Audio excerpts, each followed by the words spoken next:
Gising na ba yan? Dali na, may late ka na. Mamaya na, Nay. Konti pa, inaantok pa ako.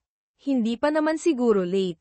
Alas 7 na, gising na. Ano? Alas 7 na talaga. Nagmamadaling bumangon si Nena mula sa kama, tumakbo sa banyo para magsipilyo at maghilamos, at naglinis ng katawan. Nagmadali siyang bumalik sa kwarto para magbihis, mag-impake ng mga libro, at nagmamadaling bumaba ng hagdan at muntik ng matapilok. Mag-almusal ka muna, anak. Nako, mag-aalmusal pa ba ako? May late na ako sa klase. Alas 6:20 pa lang, anak. Nagulat si Nena, at dali-daling kinuha ang cellphone na nakasaksak buong magdamag para tingnan ang oras sa screen. Totoo nga, alas 6:20 pa lang. Sinigawan niya ang kanyang ina sa inis, Nay naman eh. Bakit niyo po ako ginaagising tapos sasabihing alas 7 na? Seryosong sabi ni Aling Rosa, para bumangon ka. Hindi ko naman dapat gawin yun, pero di ba? Muntik ka nang matapilok sa hagdan kanina dahil akala mo late ka na. Para hindi ka na maulit na lokohin, sa susunod, bumangon ka ng kusa. Nako, 5 minuto lang ang layo ng school mula sa bahay, kayang-kaya mong gumising ng 6, 7 pa naman ang pasok mo. Huwag ka nang magsalita dyan, kumain ka na. Nay naman eh, kahit konting tulog hindi pwede. Bulong ni Nena sa sarili. Pagkatapos mag-almusal, kinuha ni Nena ang kanyang mountain bike sa garahe sa likod ng bahay. Nagbisikleta si Nena papunta sa school. 10 minuto ang layo ng bahay nila mula sa school. Kahit na isa siyang magaling na estudyante at paborito ng mga guro, sinasabi ng mga kaibigan niya na medyo saplada at mahirap lapitan si Nena. Pero hindi alam ng mga tao na sa likod ng kanyang malamig na panlabas na anyo, may mga sariling dahilan si Nena kung bakit siya laging umiiwas sa mga tao. Ang nanay ni Nena ay may-ari ng isang malaking jewelry shop sa bayan. May kaya ang pamilya niya, pero hindi yun nagpapasaya kay Nena. Sa kabaligtaran, lagi siyang may nararamdamang takot, galit, at pangamba tungkol sa hinaharap. Mayroon siyang ate na si Leah, na 16 na taon ang tanda sa kanya. Hindi nakatapos ng high school si Leah, at ngayon, sa edad na 30, wala pa rin siyang trabaho at umaasa sa pamilya. Araw-araw nakikita ni Nena ang kanyang ate na nabubuhay sa isang buhay na walang direksyon, walang layunin, walang motibasyon. Dahil dito, hinuhusgahan din ng mga kapitbahay at kamag-anak nila ang pamilya niya. Iniisip nila na ang mga anak na babae ni Aling Rosa ay pasaway at walang silbi. Kahit na nagsusumikap si Leah araw-araw, napakalaki ng dungis niya kaya ipinapalagay na rin ng mga tao na ganoon din si Nena. Nakikita niya ang pagkadismaya sa mga mata ng kanyang ina tuwing nababanggit si Leah, at dahil doon, mas nagiging determinado si Nena na huwag mapunta sa kalagayan ng kanyang ate.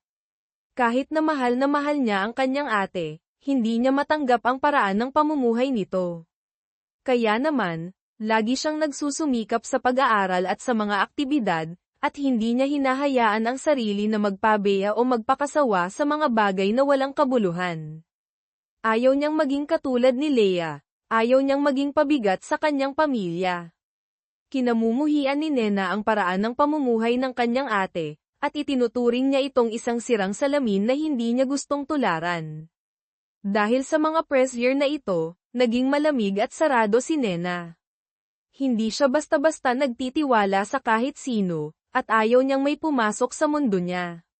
Sa loob lamang ng classroom, kapag nilulutas niya ang mga mahihirap na problema o sumasali sa mga extracurricular activities, doon lamang nakakahanap si Nena ng kasiyahan at katuparan. Pagkakita pa lang kay Nena sa klase, nagtipon-tipon na ang mga babaeng laging nagchichismis tungkol sa kanya. Uy, parang bagong bag yung dala ni Nena ngayon. Wow, parang bago nga, mayaman talaga yun. Nanay niya may-ari ng jewelry shop eh. Pero hindi ko gusto ugali niya. Ako rin. Siguro dahil mayaman sila kaya wala akong nakikitang nakakasama niya sa school. Siguro naman, iniisip niya na mababa tayo sa kanya. Nakakainis. Sa susunod na magkaroon ako ng pagkakataon, Siguradong magtuturo ako sa kanya ng leksyon. Oo nga, hintayin mo lang Nena, malapit na yang kay abangan mo. Pagpasok ni Nena sa klase, narinig na niya ang mga usapan mula sa sulok ng kwarto, kung saan laging nagtitipon ang mga babae. Pinag-uusapan na naman nila siya. Malinaw na naririnig ni Nena ang bawat salita, pero sanay na siya dito. Tahimik siyang pumunta sa kanyang upuan, inayos ang kanyang mga libro, at nagsimulang maghanda para sa unang klase. Kahit na hindi siya naiintindihan at pinag-uusapan ng kanyang mga kaibigan, hindi niya hinahayaan na maapektuhan nito ang kanyang mga layunin at determinasyon. Alam niya na sa pamamagitan lamang ng patuloy na pagsusumikap makakatakas siya sa anino ng kanyang ate at mapapatunayan niya ang kanyang sarili. Pagkatapos ng klase, umuwi agad si Nena. Pagpasok niya sa bahay, nakaramdam siya ng pagkadismaya sa kanyang nakita. Nakahiga si Leia sa sofa sa sala, gulo-gulo ang buhok at malabo ang mga mata dahil kakagising lang. Suot ang kanyang lumang damit pantulog at magulong buhok, pagod ang mukha at hindi maayos ang sarili, at walang buhay ang mga mata, lahat ng ito ay nagpapakita ng isang buhay na walang pag-asa. Tiningnan ni Nena ang kanyang ate nang may pagkadismaya at galit. Hindi niya maintindihan kung bakit tinanggap ng kanyang ate ang ganitong uri ng buhay, walang layunin, walang determinasyon. Kahit na nakikita niya ang ganitong eksena araw-araw, kinamumuhian pa rin ni Nena ito at hindi niya matanggap. Lumingon si Leia nang makita si Nena na umuwi mula sa school, at tinawag siya, "Nena, masaya ba sa school ngayon?" Tiningnan ni Nena ang kanyang ate nang may pagkalamig pero pinilit pa rin niyang sumagot, "Wala naman, normal lang." "Ah, ganun ba? Gutom ka na ba? Magpalit ka na ng damit para kumain ng tanghalian. Nagluto si nanay ng masarap na adobo ngayon. Kakagising mo lang ba?" "Oo, bakit?" Walang sinabi si Nena. Sukang-suka na siya sa ganitong eksena ng kanyang ate. Hindi niya pinansin si Leia at dumiretso sa kanyang kwarto. Alam ni Leia na hindi gusto ni Nena ang paraan ng pamumuhay niya, pero naiirita pa rin siya sa ugali ni Nena. Sa oras ng tanghalian, nagkasabay sina Nena at Leia na kumuha ng parehong piraso ng adobo. Nagtulakan sila, walang gustong magpatalo. Sumigaw si Nena, "Akin yan eh, hindi ka naman gutom." "Hindi naman sana ako makikipag-agawan, pero dahil sa ugali mo kaya ako nakipag-agawan." "Anong ugali? Alam mo ba na pagod ako sa pag-aaral, may mga problema rin ako. Ikaw nga dyan sa bahay buong araw, mahigit 30 ka na wala ka pang asawa, tapos wala ka pang trabaho, hindi ka pa nakapag-aral ng maayos, umaasa ka pa sa mga magulang natin. Alam mo ba kung bakit hindi ako nakapag-aral ng maayos?" Pinukpok ni Mang Jose, ang tatay ni Nena at Leia, ang mesa para magpaalala, "Kumakain tayo, nag-aaway pa kayo, hindi na kayo kakain mamayang gabi. Leia, matanda ka na tapos nakikipag-agawan ka pa sa kapatid mo. Isang pirasong adobo pinag-aagawan pa." Sumingit si Aling Rosa, "Pareho kayong mali. Nena, hindi ka dapat sumisigaw o nagsasalita sa kapatid mo ng ganyan. Leia, kung may problema kayo ni Nena, dapat linawin nyo, huwag nyo na pagtalunan yang mga maliliit na bagay." Nasaktan at nalungkot si Leia sa mga salita ng kanyang tatay. Kahit na may kaunting aliw sa mga sinabi ng kanyang nanay, hindi pa rin siya nakaramdam ng ginhawa. Samantala, galit pa rin si Nena dahil sa kawalan ng silbi ni Leia. Pagkatapos kumain, dumiretso si Nena sa kanyang kwarto. Nilinis ni Leia ang mesa, hinugasan ang mga plato, at bumalik sa kanyang silid. Tiningnan ni Aling Rosa si Leia na umalis, at nakaramdam siya ng sakit sa puso dahil sa magulong anyo nito. Dali-dali niyang pinaalalahanan si Mang Jose dahil sa mga sinabi niya kanina, "Hoy, nag-aaway yung dalawa kanina, baka isipin ni Leia na kinakampihan mo si Nena." "Ay, nakita ko silang nag-aaway kaya hindi ko nakontrol ang sarili ko. Baka nakapagsalita ako ng hindi maganda. Sa susunod, huwag ka ng ganoon. Alam nating dalawa kung ano ang pinagdaanan ni Leia, hindi na natin dapat dagdagan pa." Dapat natin siyang alagaan para mabuhay siya ng normal. Noong mga nakaraang taon, gustong magpakamatay ni Leia. Ngayon lang siya naging stable simula nang lumaki si Nena. Hinaan mo ang boses mo, baka marinig ni Nena. Oo, alam ko. Nag-aaral si Nena sa kwarto niya, at malakas ang kanyang pinatutugtog. Galit pa rin si Nena sa nangyari kanina sa mesa kasama si Leia. Sa kwarto ni Leia, nakaramdam siya ng kawalan at kalungkutan. Ayaw niyang makipagtalo kay Nena, pero hindi niya makontrol ang kanyang nararamdaman. Nagpapadama siya ng panghihinayang sa nangyari at gusto niyang gumawa ng isang bagay upang maayos ang lahat. Sa hapunan, umupo ang dalawa at kumain, pero walang nagsalita sa isa't isa. Biglang bumigat ang atmosfera sa bahay. Pagkatapos ng hapunan, nakaramdam ng inis si Leia kaya nagpasya siyang makipagbati kay Nena. Nakatayo sa harap ng pinto ng kwarto ni Nena, may dala siyang ilang pirasong cream puff. Marahan siyang kumatok at tumawag, "Nena, pwede ba akong pumasok?" Nanood si Nena ng pelikula para mag-aral ng English nang marinig niya ang boses ni Leia. Nagulat siya pero sumagot pa rin siya, "Sige, pasok ka." Sinubukan ni Leia na lumikha ng mas magaan na atmosfera. Ngumiti siya ng mahina kay Nena, lumapit sa mesa na inuupuan ni Nena, inilapag ang plato ng cream puff, at sinabi, "Mag-dessert ka." Kumuha at kumain si Nena, "Saan mo to binili?" "Masarap ah." Ngumiti si Leia, "Pagkatapos kumain, pumunta ako sa bakery." "Masarap ba? Sa susunod na gusto mo, bibili ulit ako." Kahit na hindi gusto ni Nena ang paraan ng pamumuhay na itinuturing niyang pagkabigo ni Leia, sa kaibuturan ng puso ni Nena, mahal na mahal pa rin niya ang kanyang ate. "Binili mo to para humingi ng tawad dahil inagaw mo yung adobo kanina, no?" Tumawa ng malakas si Leia at hinaplos ang ulo ni Nena, "Kumain ka lang. Sa susunod, hindi na ako mang-aagaw. Depende kung kaya mong agawin sa akin." Pagkatapos magsalita, nagtawanan silang dalawa. Tila nawala na rin ang alitan. Kinabukasan, lumabas si Nena sa bahay na may mas magandang pakiramdam. Sa oras ng pay, masaya siyang naglalaro ng volleyball kasama ang kanyang mga kaibigan. Sa kasamaang palad, habang naglalaro siya, isang bola mula sa katabing court ang tumama kay Nena, at dumuyugo ang kanyang ilong. Nagtipon-tipon ang mga tao para tingnan ang sitwasyon. Tumayo si Nena ng mag-isa.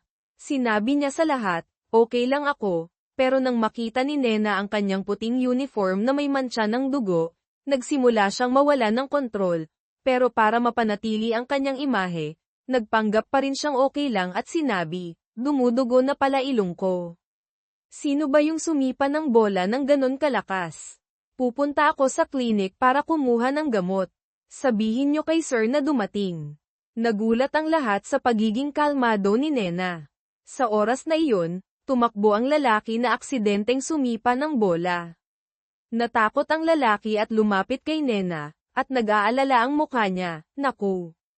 Okay ka lang ba?" "Sorry, nasipa ko yung bola kaya." Hindi pa natatapos ni Nena pakinggan ang kanyang sinasabi, nang sa wakas ay naramdaman niya na nahihilo siya. Sa isip niya, nang tumama ang bola sa kanyang mukha, dali-dali siyang tumayo kaya naging hindi stable ang kanyang katawan. Maya-maya, nakita ni Nena na malabo na ang kanyang paningin, at nawalan siya ng malay. Natakot ang lahat. Natakot ng husto ang lalaki na tumama ng bola sa mukha ni Nena. Dali-dali niyang dinala si Nena sa klinik. Nag-alala ang school kaya dinala nila si Nena sa hospital at tinawagan ang kanyang pamilya. Kinabukasan, nagising si Nena at nakita niya na nasa hospital siya. Nasa tabi niya ang kanyang nanay at ang doktor. "Bakit ako nandito? Hindi ba't damyugaw lang ilong ko?" Nag-aalala ang mukha ni Aling Rosa, "Nandito ka na simula tanghali kahapon." Lumapit ang doktor at sinabi, "Gising ka na pala. Nako, nawalan ka ng malay dahil kulang ka sa tulog. Yung bola sa mukha, sugat lang yun. Grade 8 ka pa lang, bakit kulang ka sa tulog?" Hindi sumagot si Nena. Tiningnan siya ni Aling Rosa, at nag-aalala pa rin ang mukha niya. Nang umalis ang doktor, hinaplos niya ang ulo ni Nena at malumanay na nagtanong, ano bang ginawa mo nitong mga nakaraang araw at kulang ka sa tulog?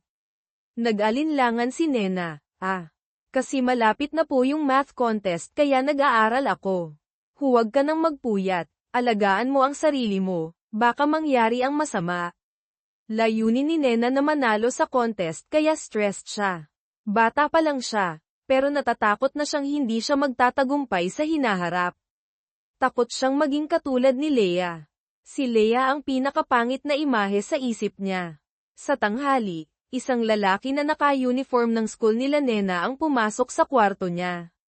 Nagulat si Nena. Akala niya, pinadala ng school. Magaling si Nena sa school, at akala niya na nag-aalala sila sa kanya, at dahil malapit na rin ang contest. Mula sa kama, sinabi ni Nena, pinadala ka ng school para bisitahin ako, no? Okay lang ako. Sa susunod na linggo, pupunta pa rin ako sa contest. Sabihin mo yan sa principal. Nagulat ang lalaki, pero sumagot pa rin, ikaw yung school representative. Hindi ako pinadala ng school. Sino ka? Bakit ka nandito? Nag-alinlangan ang lalaki. Totoo, kahapon, ako yung nakatama ng bola sa mukha mo. Bigla kang nawalan ng malay kaya natakot ako. Dinala kita sa klinik at sa hospital. Maya-maya, dumating yung pamilya mo. Sorry talaga, babayaran ko lahat ng hospital bills. Lumapit si Aling Rosa at sinabi, hindi mo kasalanan. Kulang sa tulog si Nena. Sa kaso ng bola, sugat lang yun, pero may kasalanan ka pa rin. Sinabi mo sa magulang mo, at binayaran nila lahat. Dumating ka rito para humingi ng tawad kay Nena at may dala kang pagkain. Binayaran na. Ang bilis naman. Hindi nyo na kailangang gawin yun. Okay lang po, dapat lang, nandito na ako, kaya pwede ba akong umupo muna? Bukas, uuwi na rin si Nena. Pwede kayong mag-usap. Okay po, umupo ang lalaki. Ikaw si Nena, no? Ako si James, nasa section A9 ako. Ikaw ata nasa section A1. Oo, okay ka na ba? Masakit kaya yun? Okay lang ako. Kaya ako nandito dahil kulang ako sa tulog. Pero dapat alagaan mo ang sarili mo. Ikaw kaya yung school representative. Kapag nangyari sa'yo, sino na lang? Oo, alam ko. Nagkatahimikan. Nakita ni James na tahimik si Nena, kaya nag-isip siya ng pwede nilang pag-usapan. Sa kabilang banda, naiirita si Nena. Ang daldal naman nito. Parang hindi magagaling ang mga nasa A9, at parang magugulo pa. Baka may sabihin akong mali, baka bugbugin niya ako. Kinabukasan, umuwi na si Nena. Pagdating niya, niyakap siya ni Leia at sinabi na nagluto siya ng pagkain para sa kanya. Inalagaan kita. Magpahinga ka muna, bago kumain. Kung pagod ka, dadalhin ko yung pagkain sa kwarto mo. Naramdaman ni Nena na nakakahiya ang pagiging sweet ni Leia. Lumayo si Nena kay Leia at tumawa. Ayos lang. Ako, ligo muna ako, tapos magpapahinga. Kapag luto na, tawagin mo na lang ako. Okay, tawagin kita mamaya. Lumapit si Aling Rosa kay Leia at sinabi, hindi ka ba natutulog nitong mga nakaraang araw? Namumutla ka. Sinubukan ko, pero natatakot ako na may mangyari kay Nena. Sa totoo lang, si Tess pala ang tunay na ina ni Leia. Noong 16 anyos pa lang siya, at hindi pa gaanong nag-iisip, nabuntis si Tess kay Leia. Noong panahong iyon, ang boyfriend niya, na ama rin ni Leia, ay walang awang tumanggi sa responsibilidad at iniwan silang mag-ina.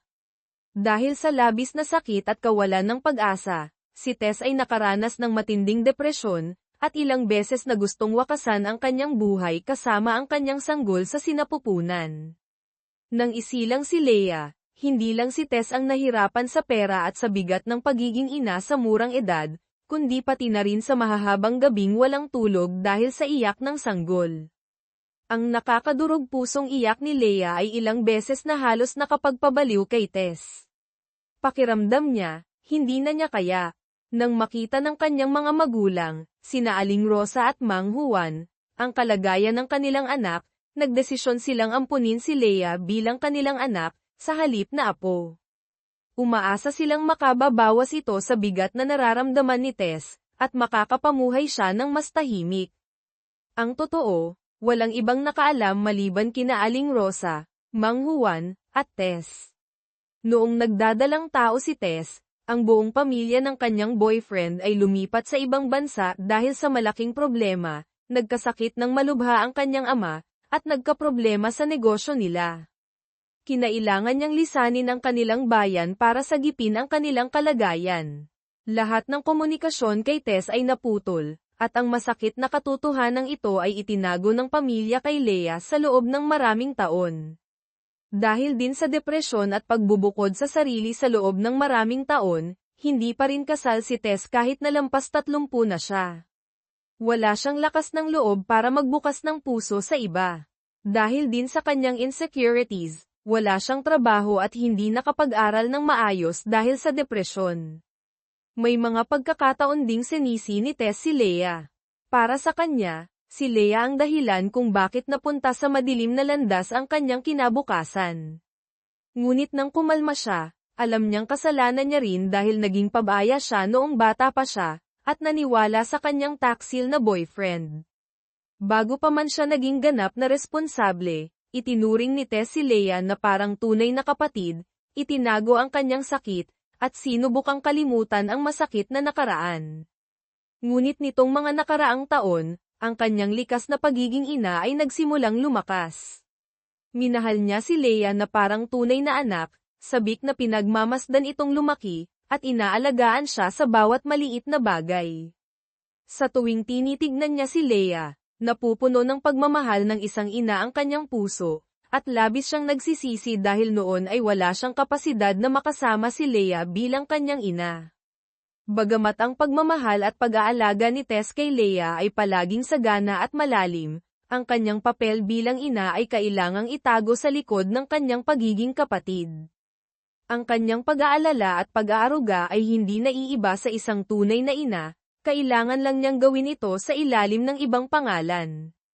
Sa tuwing titingnan niya si Leia, sumisikip ang kanyang dibdib dahil sa pagiging ina na nakatago. Ngunit alam niyang palagi siyang naroon para sa kanyang anak, kahit na kailangan niyang magsakripisyo ng lahat. Bumaba si Leia para kumain, at nakaramdam siya ng kakaiba kay Tess. Mula kanina, nakatitig lang si Tess sa kanya nang may emosyong mahirap ipaliwanag. Dahil naiilang si Leia, nagtanong siya, "May problema ba, ate? Kanina ka pa nakatingin sa akin." Ngumiti ng pilit si Tess at sumagot, "Wala naman, Leia. Gusto lang kitang panoorin kumain, kung nasasarapan ka ba." Agad na sumagot si Leia, "Kinikilabutan ako sayo, ate. Ano bang nangyayari sayo? Ang cheesy mo magsalita." Kinabukasan, masaya si Leia nang pumasok sa eskwela. Pagpasok niya sa classroom, nakita niya si Daniel, yung nakatama ng bola sa mukha ni Tess noon. Nang makita nilang nakatayo si Daniel sa labas ng classroom, nagulat at nagbulungan ang mga babae, "Uy, si Daniel ba yun galing sa A9? Sino kaya ang hinahanap niya?" Nagpatulong si Daniel sa isa sa mga kaklase ni Leia para tawagin siya. Lumapit ang kaklase niya kay Leia at sinabing, "Leia, may naghahanap sa'yo sa labas." "Sige, sandali lang." Paglabas ni Leia, nagulat siya nang makita si Daniel. "Daniel, bakit mo ako hinahanap?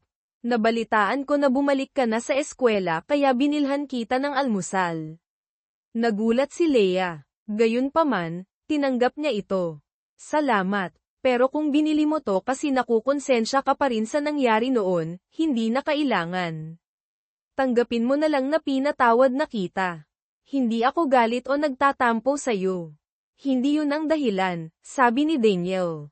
"Para saan to? Sabi mo kakatawanin mo ang eskwela sa math contest. Ibig sabihin, matalino ka. Ituring mo na lang na suhol ko to." "Suhol? Para saan? Mahina ako sa Filipino. Turuan mo ako." "Ano? Nababaliw ka na ba? Kinatawan ko ang eskwela sa math contest, tapos papaturuan mo ako sa Filipino. Ang alam ko, magaling ka sa lahat ng subjects. Hindi naman ako magaling sa lahat. Pero Filipino, passable naman, pero hindi outstanding. Okay lang yan. Valedictorian ka. Siguradong gaganda ang grades ko kung makakasama kita. Hindi pa nakakasagot si Leia nang magring ang bell. Nagpaalam si Daniel at umalis. Nang makita ng mga kaklase ni Leia ang mga dala niyang pagkain, lalong lumakas ang bulungan. Pagkatapos ng klase, hinintay ni Daniel si Leia sa labas ng gate. Nang makita niyang lumabas ito na may dalang mountain bike, nagulat siya at agad na nagsalita, "Uy, nagbabike ka papasok? Bakit ang mamahalin? Bike lang to. Huwag ka nang magpakumbaba. Naglalaro ka rin ba ng sports? Base sa bike mo, naisip ko na baka." "Oo, naglalaro ako ng volleyball at badminton. Pero paminsan-minsan, nagbabike rin ako sa malapit." "Talaga? Wow! Sanay sa pag-aaral at sports. Ideal student material." Tumawa si Leia. Ngayon lang may nagsabi sa kanya nito. Sa tingin niya, hindi naman siguro masama kung turuan niya si Daniel. Sinabi ni Leia, "Kung gusto mong magpaturo, punta ka sa coffee shop na may library sa dulo ng bayan sa linggo. Doon ako nag-aaral sa weekends."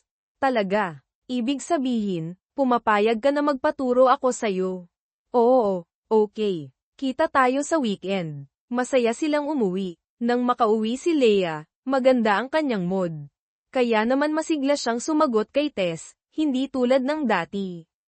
"Nandito ka na pala. Masaya ba sa eskwela?" Ito ang madalas na sinasabi ni Tess sa kanya kapag umuuwi siya galing sa eskwela. Pero nitong mga nakaraang araw, hindi na madungis o mukhang pagod si Tess. Mula nang maospital si Leia, sinimulan na ni Tess ang pag-aalaga sa sarili. Ang kanyang mahabang buhok ay hindi nagusot. Ngayon, maayos na itong nakasuklay, at minsan ay nakatali pa gamit ang isang cute na hair clip. Ang kanyang balat ay mas maliwanag at hindi na mapatla. Nagpalit na rin siya ng estilo ng pananamit, at hindi na siya nagsusuot ng mga madungis na damit. Sa halip, nagsusuot siya ng mga simpleng damit na maayos at presentable.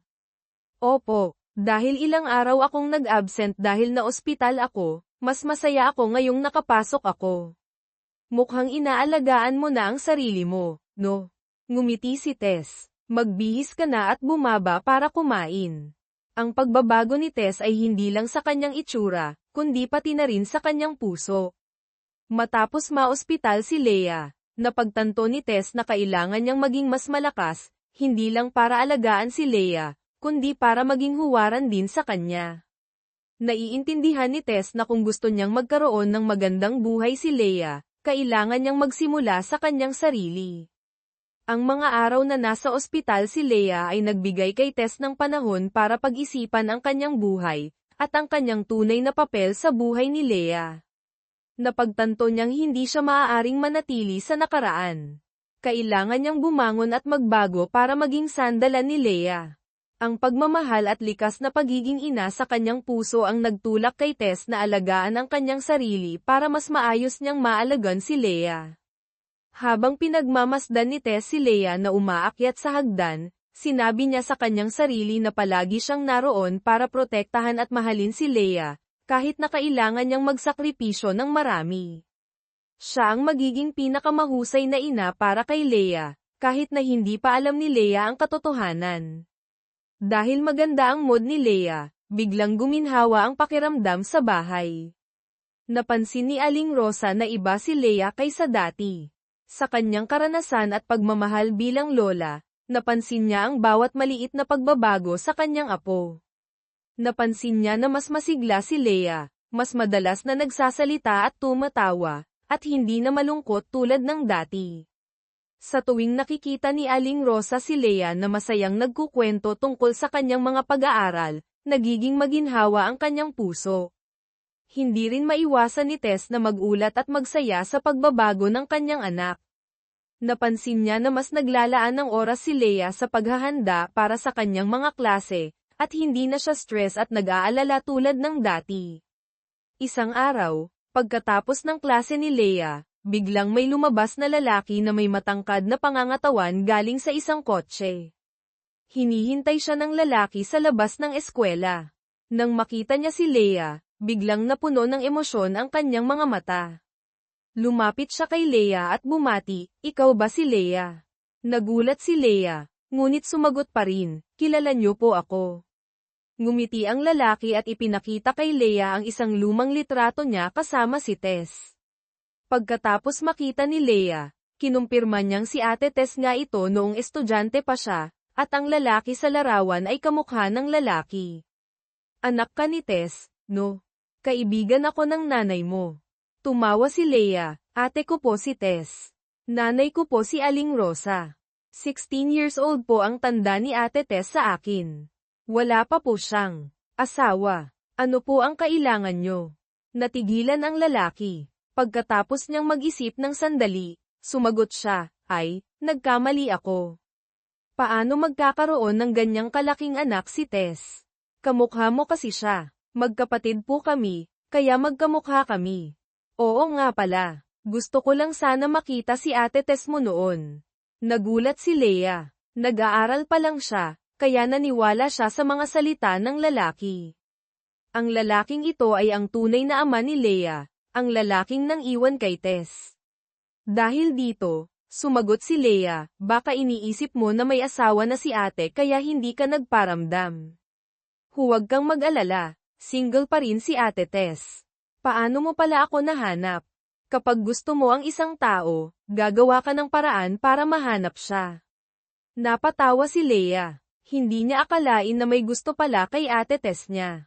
Naalala niya na mukhang pagod si Tess ngayon, at parang walang pakialam sa kanyang itsura. Pero may isang lalaking successful ang may gusto pala kay Tess. Hindi ko akalain na may gusto kay Ate Tess. Tumawa ang lalaki, "Ako si Mang Ariel. Yayayain sana kitang kumain para makapagkwentuhan tayo.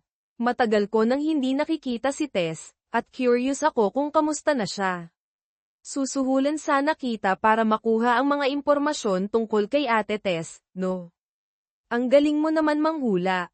Nagtawanan ang dalawa. Pagkatapos ay pumunta si Leia at ang lalaki sa isang milk tea shop malapit sa eskwela. Nang tumagal, napagtanto ni Mang Ariel na maaaring hindi na niya kayang magpatuloy sa pagtatago ng katotohanan kay Leia. Naisip niya na kahit nasaktan niya noon si Tess, may karapatan pa rin si Leia na malaman ang tungkol sa kanyang tunay na pagkatao. Gusto ni Mang Ariel na magkaroon ng pagkakataon na makilala ang kanyang anak at bumawi sa kanyang mga pagkakamali noon. Pagkatapos ng lahat, sinabi ni Mang Ariel kay Leia na siya ang tunay niyang ama. Noong una, hindi makapaniwala si Leia. Nagalit siya at nalito. Hindi niya alam kung ano ang dapat niyang maramdaman. Bakit hindi sinabi sa kanya ito ni Ate Tess? Bakit siya naglihim sa kanya? Sinabi ni Mang Ariel kay Leia ang buong kwento. Ipinaliwanag niya sa kanya kung ano ang nangyari noon at kung bakit siya umalis. Alam niyang mahirap itong tanggapin ni Leia, pero umaasa siyang mauunawaan siya nito. Sa kabila ng kanyang galit at pagkalito, pinakinggan ni Leia si Mang Ariel. Habang mas nakikinig siya sa kanya, mas nakita niya ang pagsisisi at sakit sa kanyang mga mata. Alam niyang mahal siya ni Mang Ariel at gusto niyang maging bahagi ng kanyang buhay. Sa huli, nagdesisyon si Leia na bigyan ng pagkakataon si Mang Ariel. Gusto niyang makilala siya at malaman kung ano ang kaya nilang maging bilang isang pamilya. Ngunit sinabi ni Mang Ariel na hindi pa handa si Tess. Nagdesisyon silang huwag muna ipaalam kay Tess tungkol sa kanilang pag-uusap. Gusto muna nilang maging komportable sa isa't isa bilang mag-ama bago nila sabihin kay Tess. Sa mga sumunod na araw, madalas na nagkikita sina Mang Ariel at Leia. Nagkwentuhan sila, nagtawanan, at nakilala ang isa't isa. Natuklasan ni Leia na maraming bagay silang pareho ni Mang Ariel. Pareho silang mahilig sa musika, sining, at pagbabasa. Natutuwa si Leia na nagkaroon siya ng isang ama. Ngunit hindi nakalimutan ni Leia ang kay Ate Tess. Alam niyang nasaktan niya si Tess sa paglihim niya. Gusto ni Leia na maging tapat kay Tess, ngunit natatakot siyang masaktan niya ito. Hanggang isang araw, nagdesisyon si Leia na sabihin kay Tess ang katotohanan. Nang magkita sina Leia at Tess, Kinakabahan si Leia. Natatakot siya sa kung ano ang magiging reaksyon ni Tess. Pero alam niyang hindi niya ito maaaring itago kay Tess. Sinabi ni Leia kay Tess ang tungkol sa kanilang pag-uusap ni Mang Ariel. Ipinaliwanag niya kay Tess kung bakit hindi niya sinabi sa kanya ang totoo. Pagkatapos marinig si Leia, hindi agad nakapagsalita si Tess. Gusto niyang magalit, pero hindi niya magawa. Alam niyang hindi kasalanan ni Leia. Siya ang gumawa ng desisyon na itago ang katotohanan kay Leia.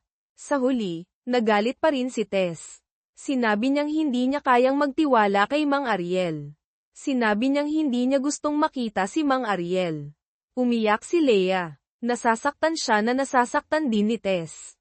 Gusto lang niyang maging masaya silang lahat. Sa kabila ng kanyang sakit, nagpa siya si Tess na magpatawad. Alam niyang ginawa niya ang isang matapang na bagay na sabihin sa kanya ang katotohanan. Sa huli, nagdesisyon si Tess na bigyan ng pagkakataon si Mang Ariel. Sinabi niyang gusto niya itong makilala at malaman kung magiging masaya silang lahat. Sa mga sumunod na araw, nagsimulang magkita sina Tess, Leia, at Mang Ariel. Nagkwentuhan sila, nagtawanan, at nakilala ang isa't isa. Natuklasan ni Tess na napakarami na palang nagbago kay Mang Ariel. Isa na siyang responsable at nagmamahal na lalaki. Sa huli, sila'y nagkapatawaran at nakabuo ng isang relasyon. Naging masaya sila na magkasama bilang isang pamilya. Sumandal si Ricardo sa upuan at ipinikit ang mga mata. Ang mga alaala ni Elena at ang mga lumang araw ay biglang bumalik. Na parang isang mabagal na pelikula. Ang anak kong si Michael ang naisip niya at nakaramdam siya ng paghihirap. Ang mga sinabi ni Carmela kanina ay paulit-ulit na tumutunog sa kanyang isipan. Mas matanda si Ate Elena sa kanya ng 16 na taon, hindi naman siya nanay niya. Wala pang ang asawa yun. Hindi makalimutan ni Ricardo ang inosente at dalisay na mukha ni Carmela nang sabihin niya ang mga iyon. Hindi alam ng bata na siya ang tunay niyang ama, ang taong pinalampas ang napakaraming mahahalagang taon sa tabi ng kanyang anak. Nakaramdam si Ricardo ng matinding sakit sa puso. Alam ni Ricardo na maraming isinakripisyo si Elena. Naalala niya ang mga taon bago siya umalis ng kanilang bayan, nang sinubukan siyang kausapin ni Elena tungkol sa kanyang pagbubuntis. Hindi makalimutan ni Ricardo ang puno ng pag-aalala at pangamba na mukha ni Elena ng hapong iyon na umuulan. Sinabi nito sa kanya na nagdadala siya ng kanyang anak, ngunit hindi pa sapat ang kanyang pagiging responsable para harapin ang katotohanan. Dahil sa presyon ng kanyang pamilya, hindi niya alam ang kanyang gagawin. Sa halip na humanap ng paraan para malutas ang problema, pinili niya ang tahimik na umalis at iniwan si Elena na harapin ang lahat ng mag-isa. Pagkatapos umalis ni Ricardo, kinailangan harapin ni Elena ang lahat ng mag-isa. Ang kanyang pamilya, dahil sa takot sa kahihiyan at sa mga paghihirap na kakaharapin ng isang solong ina, ay pinilit siyang manahimik tungkol sa ama ng bata. Ang nanay ni Elena na si Aling Rosario, ay nagdesisyon na palakihin si Carmela na parang sarili niyang anak sa halip na apo, at si Elena ay naging ate ng sarili niyang anak. Kung iisipin, noong mga panahong iyon, pareho pa silang napakabata at inosente para kayanin ang mga pagsubok sa buhay. Pagkatapos niyang maayos ang lahat, nagdesisyon si Ricardo na bumalik para hanapin si Elena. Bago niya makilala si Carmela, nag-imbestiga rin siya ng ilang pangunahing bagay tungkol kay Elena, at nalaman niya na si Carmela ang anak na iyon na walang puso niyang iniwan noon.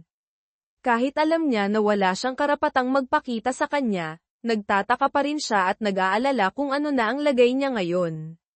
Si Elena at ang dinadala niyang anak noon ang pinakamalaking pagsisisi ni Ricardo sa loob ng mahabang panahon.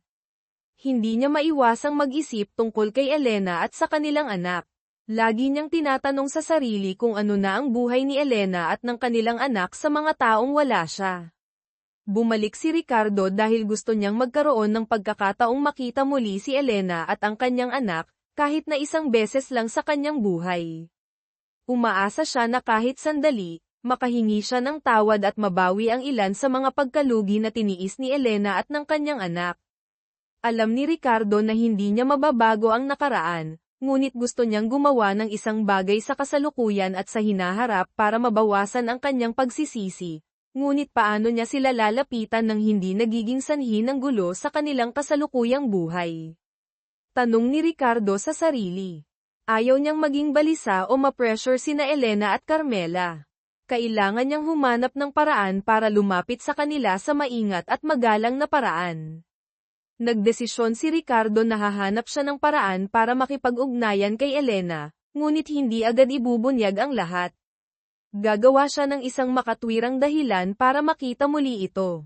Mula doon, unti-unti niyang bubuuin ang relasyon at alamin ang tungkol sa buhay ni Elena. Pinaandar ni Ricardo ang sasakyan at umuwi na puno ng determinasyon at pag-asa.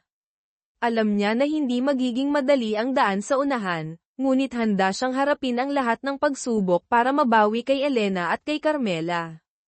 Umuwi si Carmela pagkatapos ng kanyang hindi inaasahang pakikipagkita kay Ricardo, na puno ng pag-iisip tungkol sa mga kwentong ikinwento ni Ricardo tungkol sa nakaraan ni Elena. Pagpasok niya sa bahay, nakita niya si Elena na naghahanda ng pagkain sa mesa. Sa mesa ay may mga simpleng pagkain tulad ng kanin, piniritong isda, sopas ng repolyo, at piniritong gulay. Ngumiti si Elena kay Carmela, nandito ka na pala. Maghugas ka na ng kamay at kumain na tayo.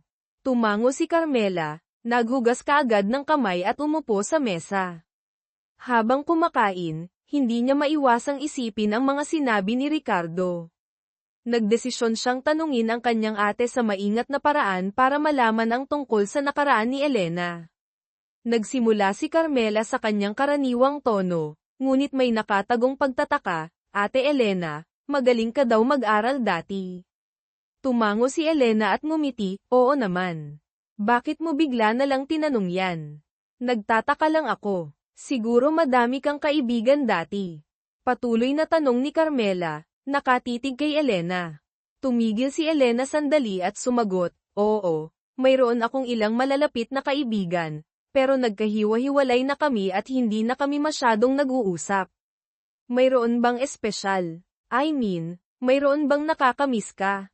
Dagdag na tanong ni Carmela, sinusubukang panatilihing natural ang kanyang boses. Bahagyang sumimangot si Elena pero pinanatili pa rin ang kanyang malumanay na boses, may ilan, pero bakit ka nagtatanong ng ganyan?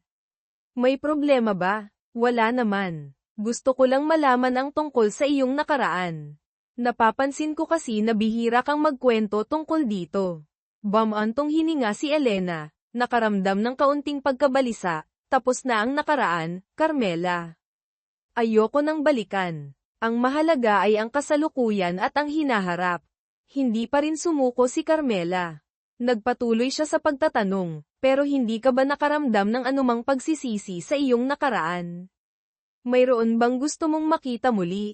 Nagsimulang mainis si Elena, naging tensyonado ang kanyang boses, Carmela, bakit ka nagtatanong ng maraming bagay ngayon?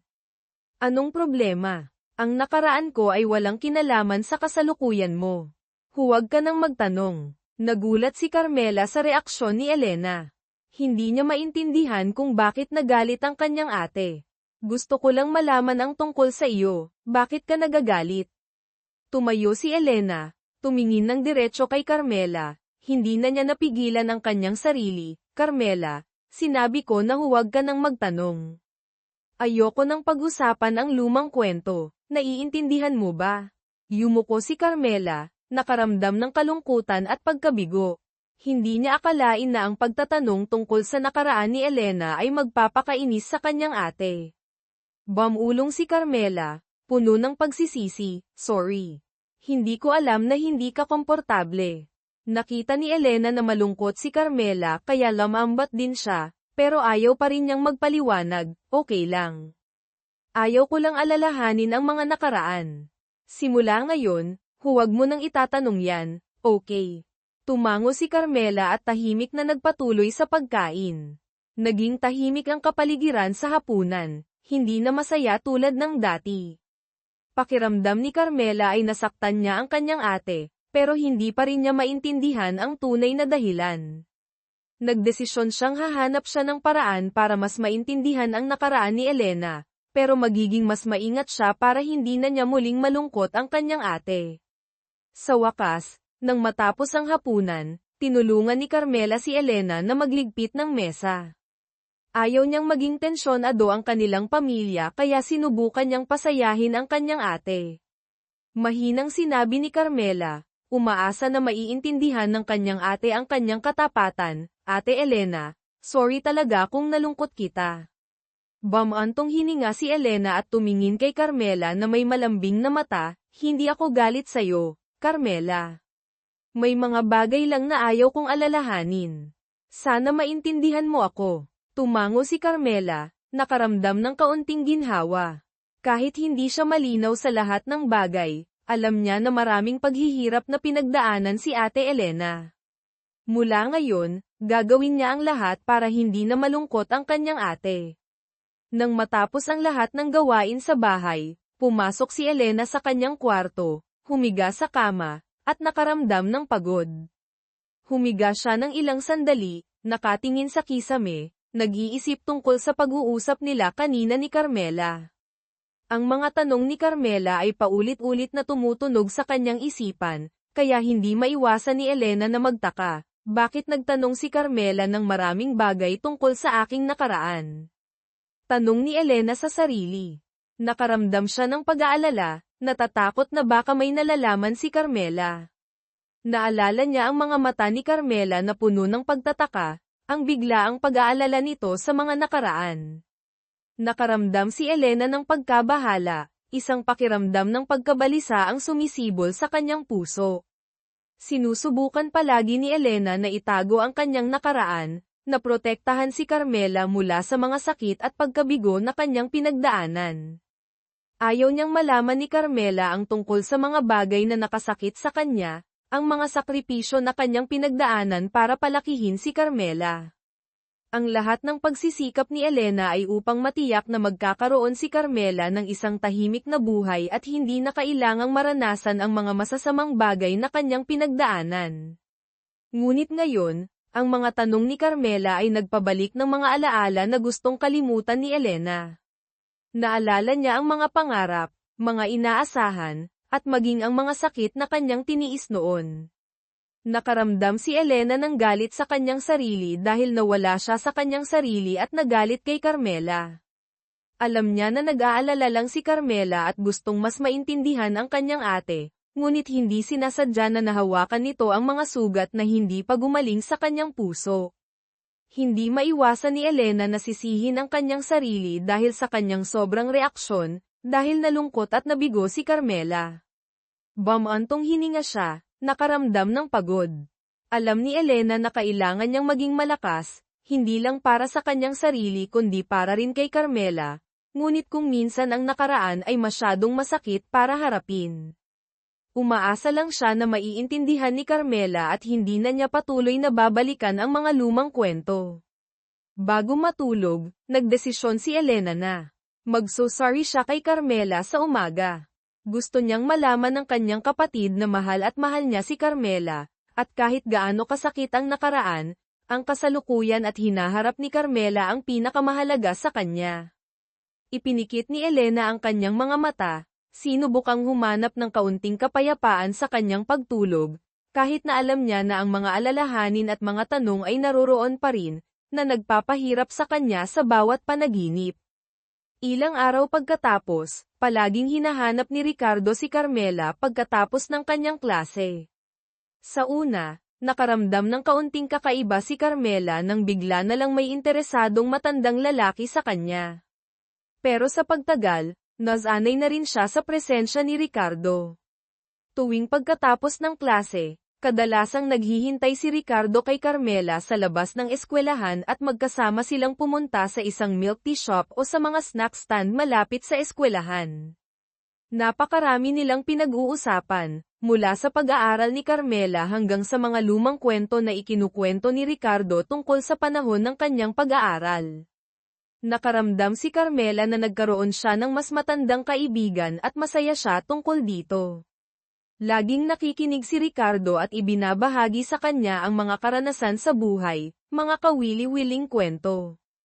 Sa pagtagal, naging malapit sila sa isa't isa bilang magkaibigan, kahit na sa puso ni Ricardo ay laging may isang sikreto na hindi niya masabi.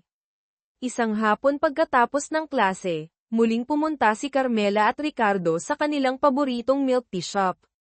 Masayang nagkwento si Carmela tungkol sa kanyang pag-aaral noong araw, habang tahimik lang nakikinig si Ricardo.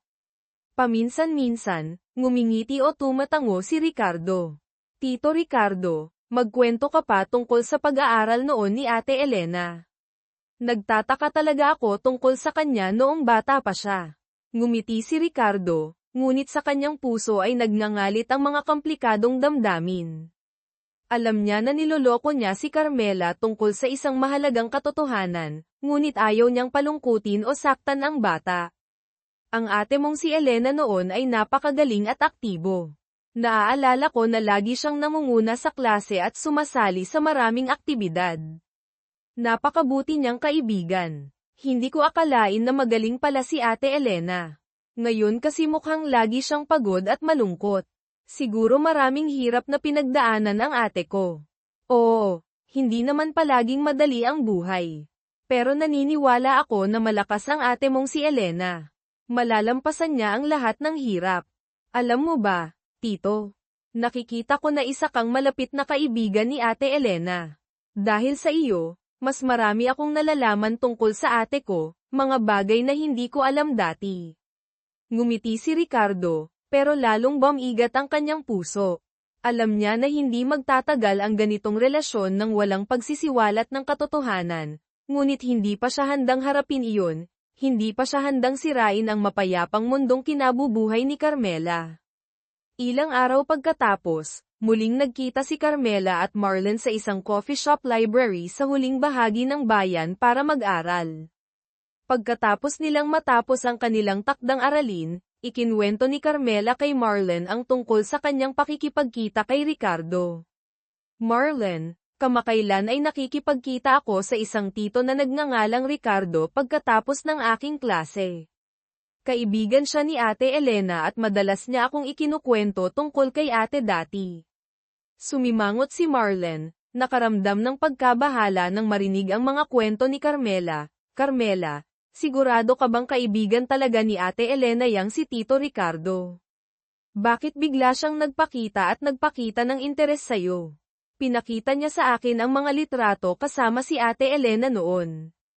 Mukha naman siyang mabait at walang kainahinala. Pero Carmela, sa tingin ko dapat kang maging maingat. Maraming mga kaso ng panloloko sa mga araw na ito. Maaaring magpanggap ang mga tao na kilala ka para lapitan ka at samantalahin. Ayaw kong mapahamak ka, pero wala namang ginagawang masama sa akin si Tito Ricardo. Nagpapalibre lang siya sa akin ng mga merienda at nagkwento. Hindi mo maaaring husgahan ang mga tao batay sa kanilang mga maliit na aksyon, lalo na kapag ang tao ay isang estranghero. Sa tingin ko dapat mong sabihin ito kay Ate Elena o sa iyong nanay. Mas alam nila kung paano haharapin ito. Oo, tama ka siguro.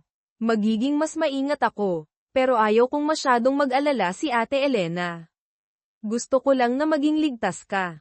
Kung may anumang bagay na hindi pangkaraniwan, sabihin mo kaagad sa mga nakatatanda. Salamat, Marlon. Mag-iingat ako. Pagkatapos ng pag-aaral, umuwi si Carmela na may halong emosyon. Ang mga sinabi ni Marlon ang nagpaalala sa kanya na pag-isipan ang kanyang relasyon kay Ricardo. Kahit na mukhang mabait at tapat si Ricardo, natanto ni Carmela dahil sa babala ni Marlon na hindi siya maaaring magtiwala ng labis sa isang estranghero, kahit na pamilyar ang estranghero sa nakaraan ni Ate Elena. Noong gabing iyon, habang nakaupo kasama sina Elena at Aling Rosario sa hapunan, hindi pa rin maiwasan ni Carmela ang kanyang mga iniisip. Nagdesisyon siyang magiging mas maingat siya at magmamasid na mabuti sa tuwing nakikipagkita siya kay Ricardo para matiyak na hindi siya sinasamantala o mapanganib. Sa sumunod na mga araw, nakikipagkita pa rin si Carmela kay Ricardo pagkatapos ng klase, ngunit nagsimula na siyang lumayo at hindi ibinabahagi ang masyadong personal na impormasyon. Napansin ni Ricardo ang pagbabagong ito ngunit hindi na siya nagtanong. Patuloy pa rin si Ricardo sa mga masasayang usapan at pagbabahagi ng mga alaala tungkol kay Elena. Alam ni Ricardo sa kanyang puso na kailangan niyang maging mapagpasensya at humanap ng paraan para lapitan si Carmela sa isang ligtas at tapat na paraan, para sa pagmamahal at responsibilidad ng isang ama na hindi niya masabi. Umaasa siya na balang araw, kapag handa na sina Carmela at Elena, maaari niyang ibunyag ang katotohanan at harapin ang nakaraang kanyang pinalampas. Isang hapon, pagkatapos ng klase, umuwi si Carmela ng mas maaga kaysa sa karaniwan. Pagpasok niya sa bahay, nakarinig siya ng mga usapan mula sa sala. Kahit na alam niyang hindi maganda ang makinig ng palihim, hindi niya maiwasang huminto dahil sa tensyonado at mahiwagang tono ni Aling Rosario at Mang Jun. Jun, hindi ko na alam kung anong gagawin ko. Ang pagtatago ng mga bagay magpakailanman ay hindi isang magandang paraan. Malalaman ni Carmela ang katotohanan. Sabi ni Aling Rosario. Bamantong hininga si Mang Jun at sumagot, pero isipin mo. Kung malalaman ni Carmela na ang tunay niyang ina ay si Elena, ano ang mangyayari sa kanya? Isinakripisyo ni Elena ang kanyang buong kabataan para protektahan siya. Gusto lang namin na maging maganda ang kalagayan niya. Natigilan si Carmela, nakaramdam ng mabilis na pagtibok ng kanyang puso. Hindi siya makapaniwala sa kanyang narinig. Ina ni Carmela si Elena. Imposible. Hindi napigilan ang kanyang emosyon, sumugod si Carmela sa kwarto na may namumula ang mga mata. Garalgal ang boses, Nanay. Tatay, anong sinasabi niyo? Ano yung tungkol kay Ate Elena, na tunay na ina ko? Natigilan sina Aling Rosario at Mang Jun. Tumayo kaagad si Mang Jun, Carmela, sino ang nagsabi sa iyo niyan? Hindi na napigilan ni Carmela ang sarili. Sumigaw siya, narinig ko ang lahat. Bakit niyo tinago sa akin? Bakit hindi niyo sinabi sa akin ang katotohanan? Kayo ay mga sinungaling. Sinubukan ni Aling Rosario na panatilihing kalmado ang sarili. Lumapit siya kay Carmela, Carmela, pakinggan mo muna ang paliwanag ng nanay. Gusto lang namin protektahan ka at si Elena. Ayaw namin na magdusa ka dahil sa tsismis ng mga tao. Ngunit ayaw nang makinig pa si Carmela. Pakiramdam niya ay traidor na siya ng mga taong pinakamamahal niya. Hindi. Ayoko nang marinig pa. Hindi na ako maaaring manatili dito. Sinabi ni Carmela at tumakbo palabas ng bahay, umiiyak ng labis. Kaka-rating lang ni Elena sa pintuan. Nang makita niyang tumatakbo palabas si Carmela, kaagad niyang tinanong, anong nangyari? Nagkatinginan sina Aling Rosario at Mang Jun. Hindi nila alam kung anong sasabihin. Sa huli, bamantong hininga si Aling Rosario. Alam na ni Carmela ang katotohanan. Nagulat siya kaya tumakbo siya. Hanapin mo siya, Elena. Walang sinabi si Elena. Tumalikod lang siya at tumakbo para hanapin ang kanyang anak.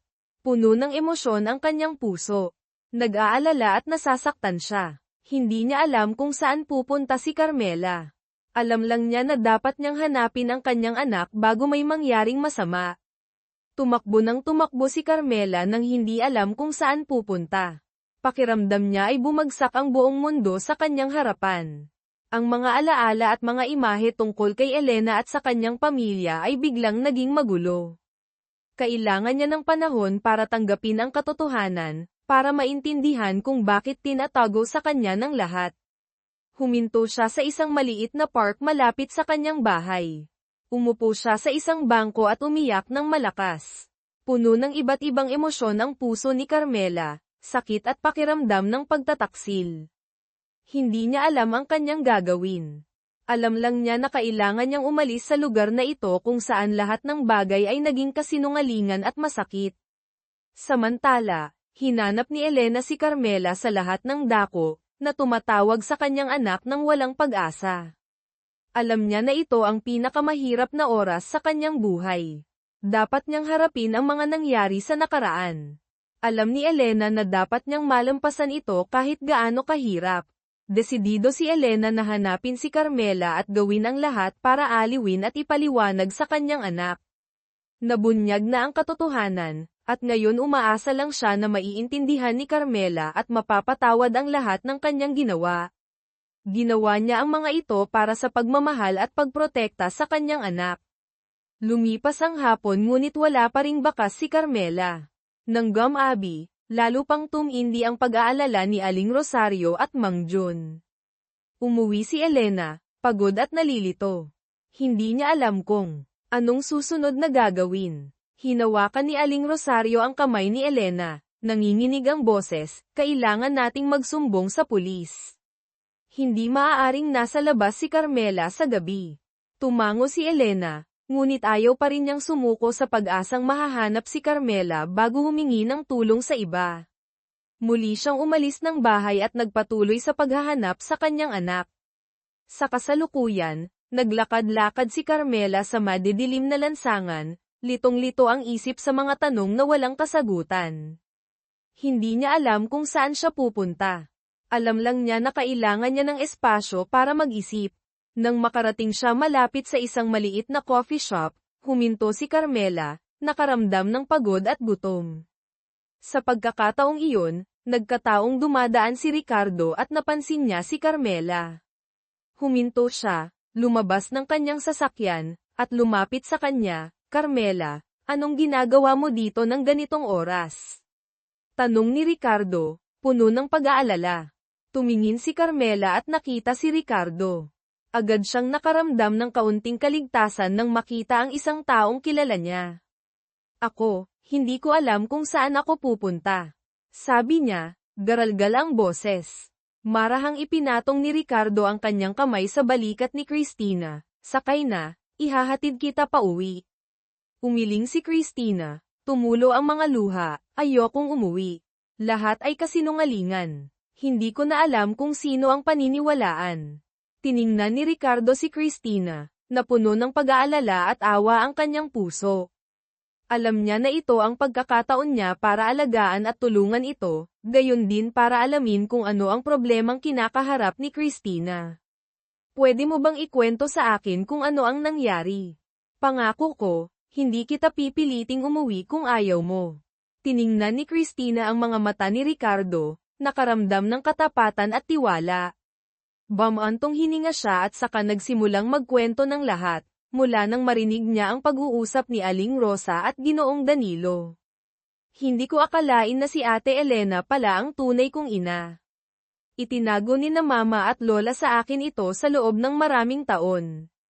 Pakiramdam ko'y pinagtaksilan ako, sabi ni Christina, tumutulo ang mga luha sa kanyang pisngi.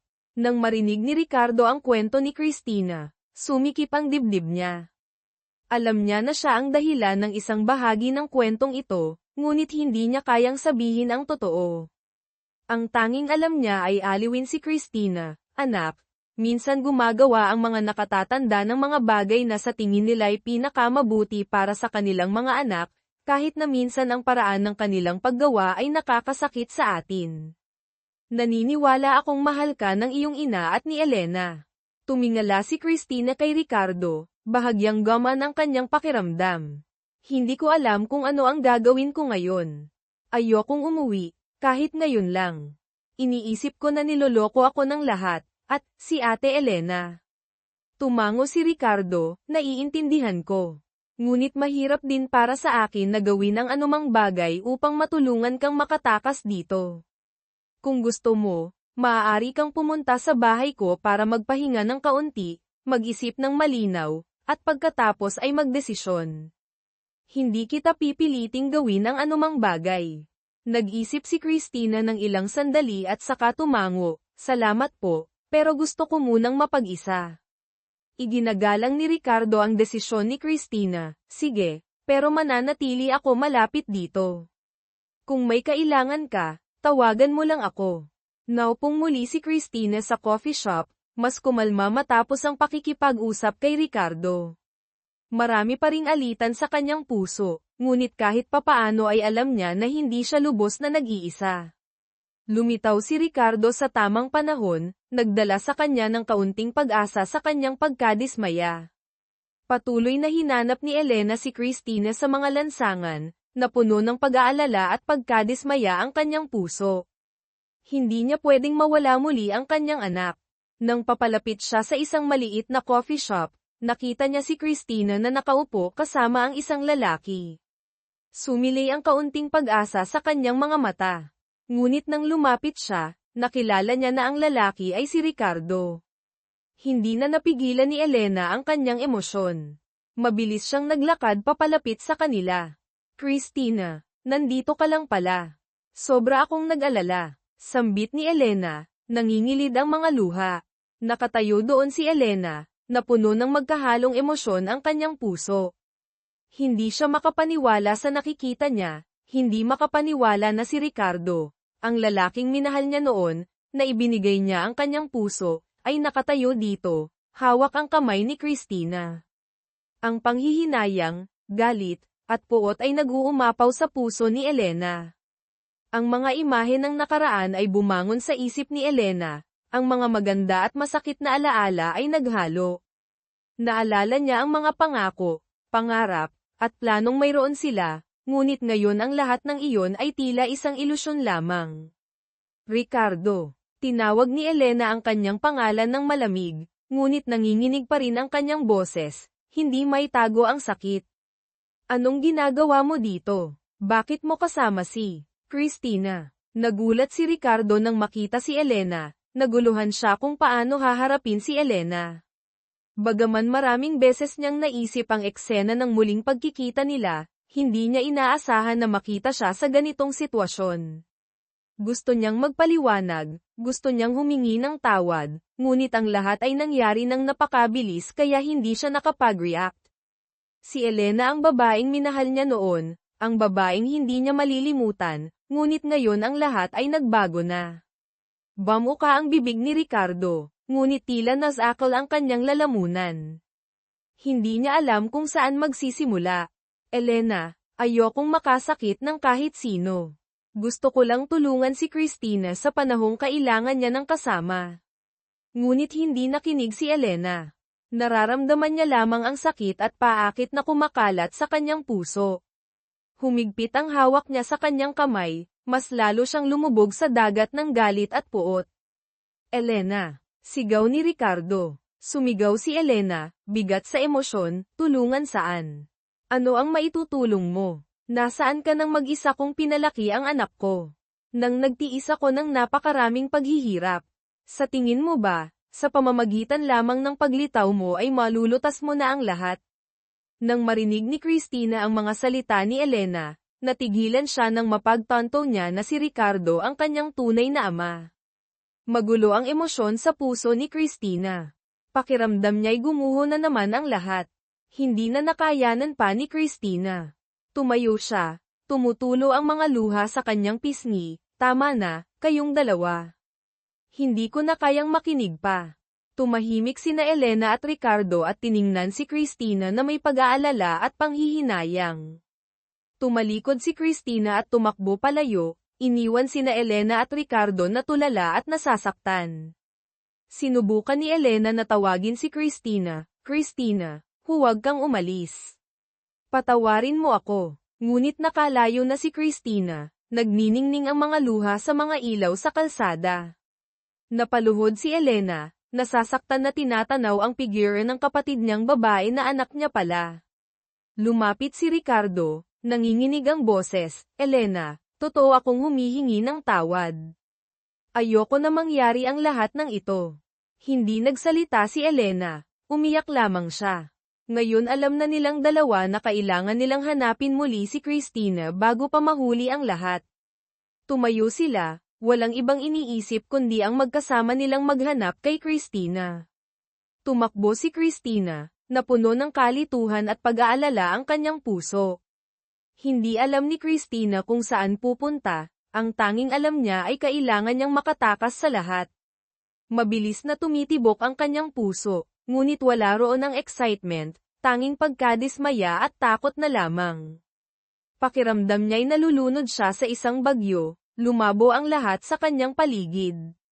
Tumutulo ang luha sa kanyang pisngi, ngunit hindi mapigilan ni Christina, hindi niya makontrol ang kanyang mga emosyon. Hindi maisip ni Christina na niloloko siya ng kanyang pamilya, pati ang bagong kakilala ay niloloko rin siya, lumalapit siya na may layunin. Bakit ganito? Bakit si Ate Elena ang kanyang ina? At ang lalaking nagngangalang Ricardo na lumapit sa kanya kamakailan ay ang kanyang ama. Hindi niya agad matanggap. Nahiga si Christina, nakaramdam ng pagod sa katawan at isipan. Wala na siyang lakas para magpatuloy sa pagtakas o mag-isip tungkol sa nangyari. Pumunta siya sa palaruan na malapit ng magsara. Nang magsara ang palaruan, nagtago si Christina sa isang sulok para hindi siya makita at saka nahiga. Pagsapit ng umaga, nakita ng gwardya na nagpapatrolya sa kalsada ang kakaibang anino na nakahiga sa ilalim ng bubong ng palaruan.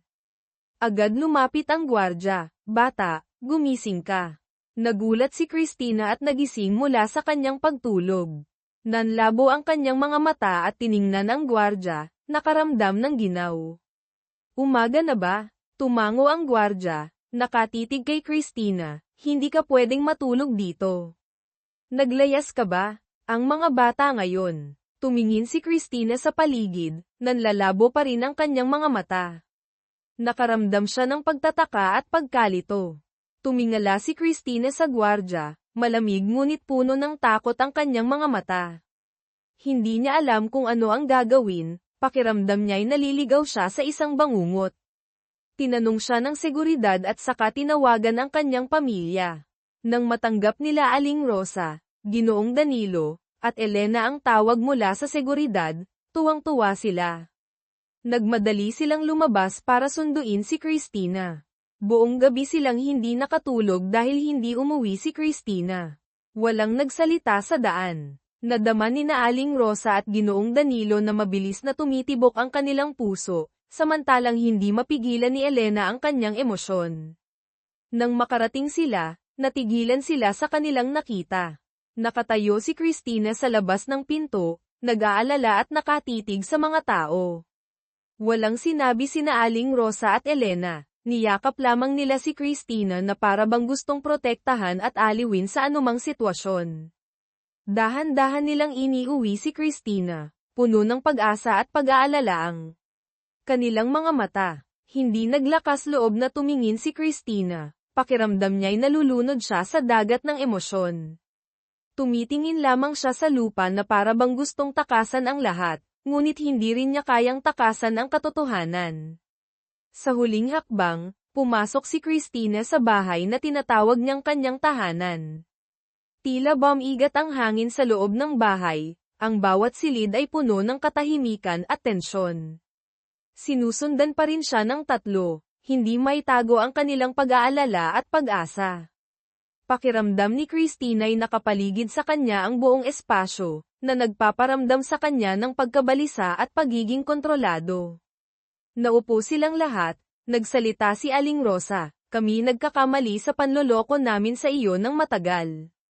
Mas kalmado na si Christina, sumagot siya, "Bakit niyo ako niloko?" "Bakit?" Tumingin si Aling Rosa sa malalalim na mata ni Christina, nagsimulang ikwento ang masaklap na buhay ni Elena. "Anak, pakinggan mo ang ikukwento ko tungkol kay Elena, tungkol sa mga pinagdaanan niya." Ang simula ng sinabi ni Aling Rosa ay naglalaman ng pagdurusa at bigat. Ginoong Danilo, naupo sa tabi ni Aling Rosa at mahinahong hinawakan ang kanyang kamay. Para gamaan ang kanyang loob.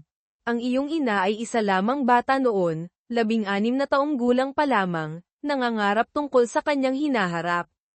Natuklasan niya na siya ay buntis, habang ang ama ng bata ay tumanggi sa kanya at umalis at hindi na nagpakita. Dahil sa pagkabigla sa mga kaganapan, ang iyong ina ay nagkaroon ng depression. Ang buhay ng iyong ina noong panahong iyon ay lubhang masakit at mapangwasak. Kinailangan niyang huminto sa pag-aaral at magsilang ng anak. Naging isa siyang taong mahiyain, hindi naglakas loob na makihalubilo, pakinggan ni Christina ang bawat salita. Nadama ang antas ng pagdurusa at emosyon na naranasan ni Elena. Ang kinukwento ni Aling Rosa sa kanya ay masakit at nakakaawang imahe na nagpapatibok at nagpapasikip sa kanyang puso.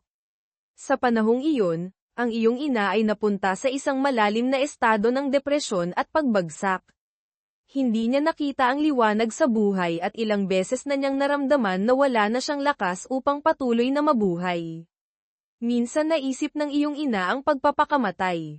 Ngunit salamat sa tulong ng aming pamilya at sa aming pagmamahal, napagtagumpayan niya ang lahat ng iyon.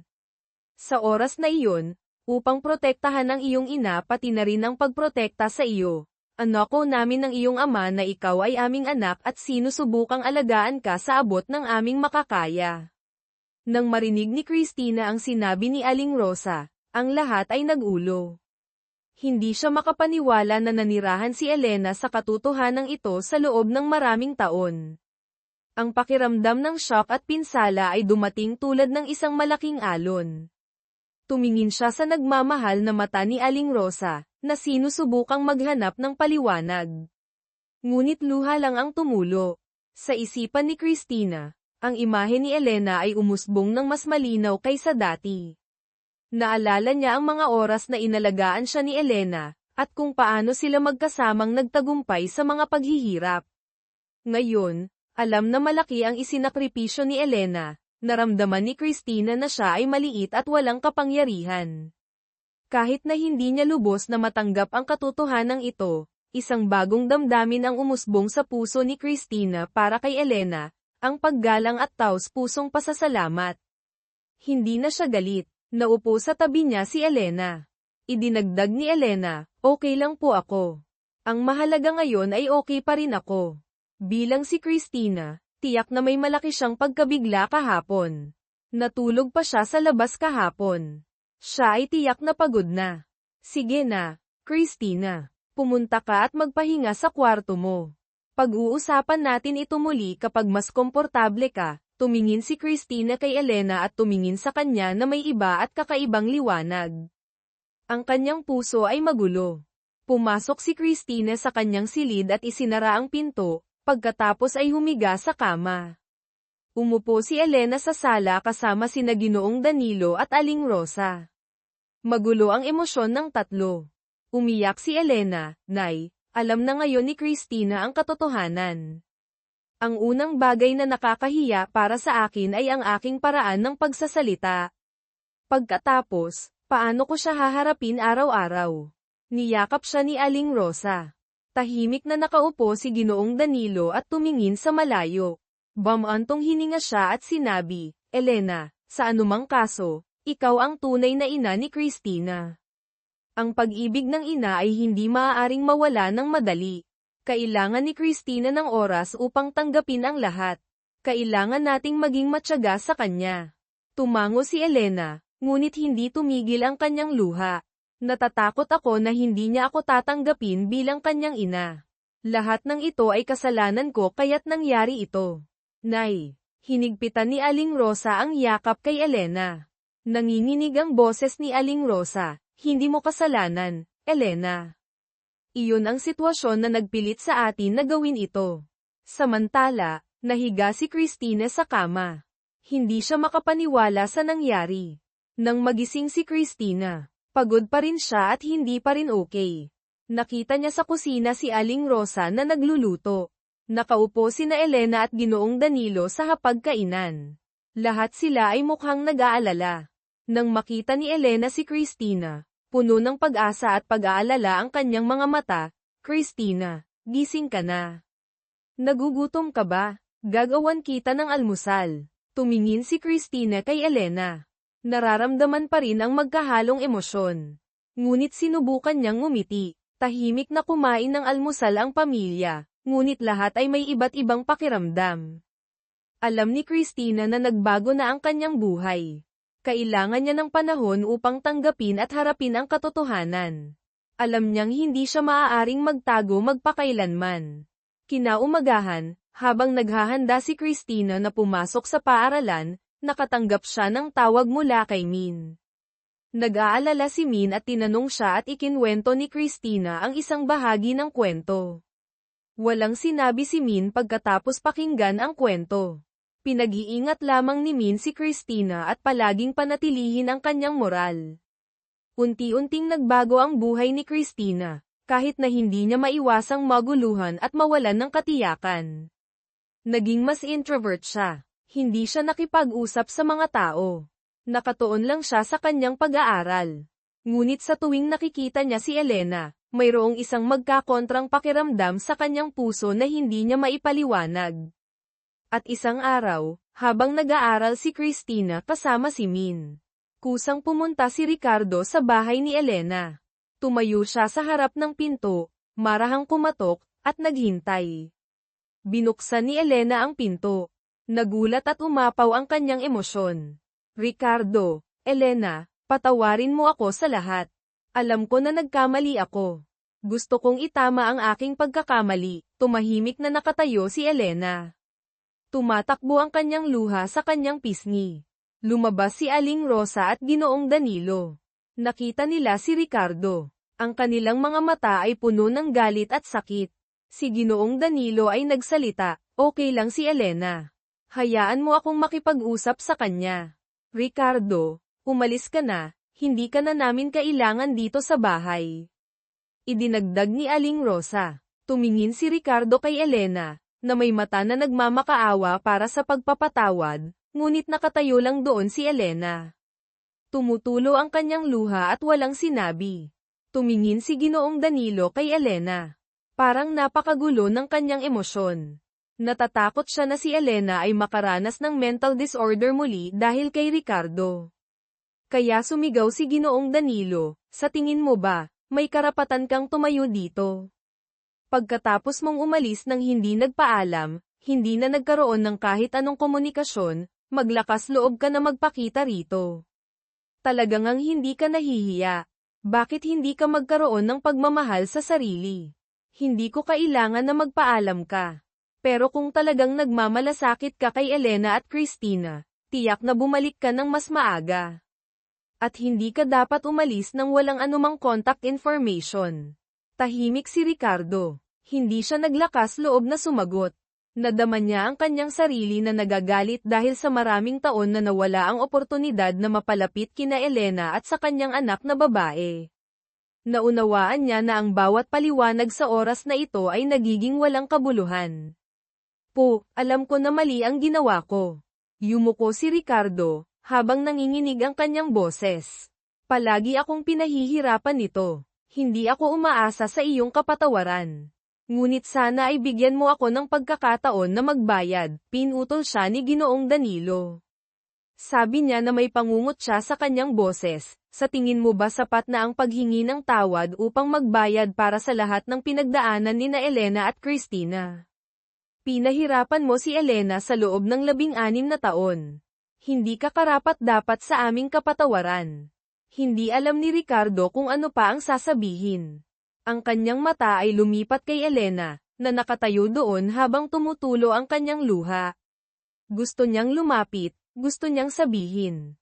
Pero para siyang nanigas. Sa huli, itinulak ni Ginoong Danilo si Elena sa bahay at isinara ng malakas ang pinto sa harap ni Ricardo.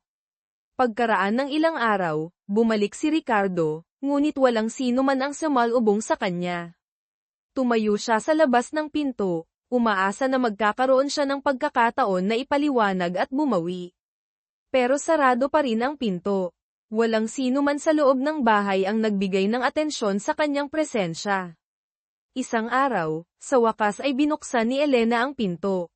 Ngunit hindi para pakinggan ang sasabihin ni Ricardo, sinaway niya siya na may galit at sakit. "Sa tingin mo ba ay may karapatan kang bumalik? Iniwan mo kami sa loob ng 16 na taon. Wala kang pakialam kung paano kami nabubuhay. Walang pagtatanong. Wala kang komunikasyon. Gusto mong gumawa ng mabuti ngayon. Sa tingin mo ba sapat na ang paghingi ng tawad? Wala nang nangangailangan ng iyong pagbabayad. Nawala mo ang karapatang iyon noon pa." Ang mga salita ni Elena ay parang kutsilyo na tumutusok sa puso ni Ricardo. Hindi siya makapaniwala. Alam niya na wala na siyang pagkakataon na makita muli sina Elena at Christina. Sinubukan niyang maghanap ng paliwanag. Si Christina ay nasa loob ng bahay. Narinig niya ang lahat. Biglang umusbong ang isang matinding damdamin sa puso ni Christina. Nasaktan siya nang malaman niya kung paano pinagtiyagaan ni Elena ang lahat. Lumabas si Christina sa pinto. Ang kanyang mata ay galit. Christina, umuwi ka na. Hinding-hindi ko tatanggapin ang isang taong katulad mo bilang aking ama. Tumingin si Elena kay Christina na may pagkamangha. Sina Ginoong Danilo at Aling Rosa ay nagulat din. Nagpatuloy si Christina. Sabi niya na may galit. Hindi ka karapat-dapat na tawaging ama. Sa nakalipas na 16 na taon, pinalaki ako ni mama ng mag-isa, tinitiis ang maraming paghihirap. Kung talagang nagmamalasakit ka, hindi ka dapat umalis nang hindi nagpapalam at hindi nababalik. Umuwi ka lamang dahil sa kusa mong ginawa ito. Sa tingin mo ba sapat na ang paghingi ng paumanhin upang ayusin ang lahat? Hindi ko kailangan ng iyong kompensasyon. Ang mga salita ni Christina ay parang apoy na sumunog sa puso ng 4 na tao. Tumingin si Elena sa kanyang anak. Sabi niya na may paghanga at sorpresa. Ang kanyang ginawa ay tila pinagaling ang relasyon sa pamilya na nasira sa mga nakaraang kaganapan. Tahimik si Ricardo. Nararamdaman niya ang pagkamuhi sa bawat salita. Hindi niya alam kung ano pa ang sasabihin.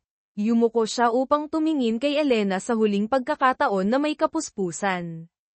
Pagkatapos ay tahimik siyang umalis. Mula sa araw na iyon, hindi na bumalik si Ricardo. Hindi alam ni na Elena at Christina kung saan na siya pumunta. Ngunit wala nang pakialam ang lahat. Sa huli, siya pa rin ang dating duwag, dahil sa isang maliit na paghihinayang. Tungkol kay Ricardo, pagkatapos niyang umalis sa bahay ni Elena, ganap siyang nawalan ng pag-asa. Hindi siya nagkaroon ng sapat na lakas ng loob upang harapin ang mga kahihinatnan mula sa kanyang kaduwagan sa nakalipas na 16 na taon.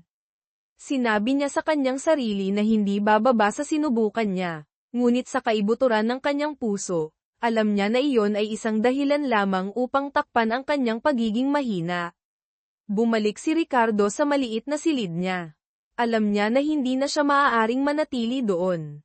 Ang mga alaala, at mga salita ni na Elena at Christina ay patuloy siyang ginugulo. Nagpasya si Ricardo na bumalik sa ibang bansa, kung saan siya tumakbo noon. Sa pagkakataong ito, iniwan na siya at alam niya na hindi na siya naglakas loob na harapin ang ganitong nakakasakit na katotohanan muli. Tahimik siyang pumunta sa airport, hindi nagpapalam sa sinuman. Sa kanyang paglipad pabalik, tahimik na nakaupo si Ricardo at tumingin sa labas ng bintana. Walang laman ang kanyang puso. Natanto niya na tinalikuran niya na naman sina Elena at Christina, ngunit sa pagkakataong ito hindi dahil sa kanyang pinili, ngunit dahil itinulak siya palabas. Simula noon, naging mas introvert si Christina. Paminsan-minsan ay pumupunta siya sa pag-aaral kasama si Min. Alam niya na kailangan niyang harapin ang katotohanan, ngunit kailangan din niya ng panahon upang tanggapin at maunawaan ang lahat. Sa paglipas ng panahon, ang pamilya ni Christina ay unti-unting nakabawi ng kapayapaan at pagkakasundo. Bagaman maraming kahirapan at pagsubok sa buhay, ang mga relasyon sa pagitan ng lahat ay mas nagiging malapit. Unti-unting tinanggap ni Christina ang katotohanan na si Elena ang tunay niyang ina. Ang relasyon sa pagitan nila ay unti-unting nagiging mas malapit at mas nagkakaunawaan sa bawat araw. Sinusubukan ni na Christina at Elena na muling itayo ang nawalang pagmamahal at nagsimulang tawagan ni Christina si Elena na ina sa mga intimate moments, kahit na hindi pa siya masyadong nasanay. Sa gabi, kapag nagtitipon ang pamilya sa hapagkainan, bumabalik ang mainit at masayang hangin. Madalas ikinukwento ni Aling Rosa ang mga kwento ng pamilya, at ang mga magagandang alaala kung saan ang lahat ay nagtawanan. Si Ginoong Danilo ay nagbahagi din ng mga aral sa buhay, na hinihikayat sina Christina at Elena sa mga mahihirap na panahon. Ang relasyon sa pagitan ni na Elena at Christina ay mas naging malapit. Kahit na hindi komportable na tawagin ni Christina si Elena na ina, ang pagmamahal at pag-unawa sa pagitan nilang dalawa ay naging mas malalim. Palaging sinisikap ni Elena na gampanan ng mahusay ang kanyang papel, maging isang ina at kapatid na babae na palaging kailangan ni Christina. Nagbabago ang buhay ni Christina. Kahit na mahirap tanggapin ang katotohanan, unti-unti siyang dapat na tumanggap. Siya ay mas naging introvert, Ngunit pinananatili pa rin niya ang magandang ugnayan kay Min at sa kanyang mga kaklase. Paminsan-minsan ay pumupunta siya sa pag-aaral kasama si Min. Paghanap ng saya at suporta mula sa mga kaibigan. Ang katotohanan tungkol sa relasyon sa pagitan nina Elena at Christina ay naihayag pagkatapos ng ilang oras. Sa simula, mayroong mga tsismis at kritisismo nang malaman ang katotohanan. Nang maglaon, ang lahat ay nakaramdam ng habag para kina Christina at Elena kaysa tsismis. Ang maliit na pamilya na ito, kahit na dumaan sa maraming pagdurusa at pagbabago, sa wakas ay natagpuan ang kaligayahan at kapayapaan.